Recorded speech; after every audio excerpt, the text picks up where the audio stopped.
অনেকে বলে না সব সময় টাকা টাকা টাকা টাকা দিয়ে সবকিছু হয় না। আমি আমার নিজস্ব মতামত তোমাদের সাথে শেয়ার করছি, প্রত্যেকের মতামতকে রেসপেক্ট দিয়ে। তোমার কাছে যদি টাকা থাকে না, তুমি দুনিয়ার সবার থেকে খুশি থাকবে, বিশ্বাস করো। তো তোমার যদি মুড অফ থাকে, তুমি গিয়ে একটা অ্যাপেল ওয়াচ কিনে নিতে পারবে। তোমার যদি মুড অফ থাকে, তুমি একটা গিয়ে গাড়ি কিনে নিতে পারবে। তোমার মুড অফ থাকলে তুমি ট্রাভেল করতে পারবে, পুরো দুনিয়া ঘুরতে পারবে।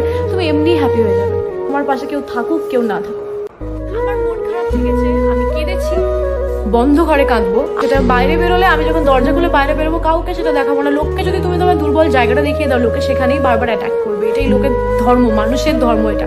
আমি ছোটবেলা থেকে বহু মানুষকে দেখেছি, বহু মানুষকে পাল্টে যেতে দেখেছি, বহু মানুষকে ভালো হতে দেখেছি।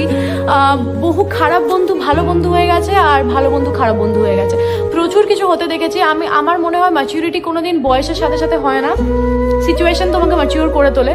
তো আমার লাইফ থেকে আমি প্রচুর কিছু শিখেছি। অন্য কারোর থেকে ইন্সপায়ার যতটা না হয়েছি, নিজের থেকে অনেক বেশি হয়েছি। নিজের সাথে এত খারাপ খারাপ ঘটনা ঘটেছে, তার জন্য আমিই দায়ী। মানে অবশ্যই নিজেকে দায়ী করবো, কারণ আমি মানুষকে সেই জায়গাটা দিয়েছি। 4টে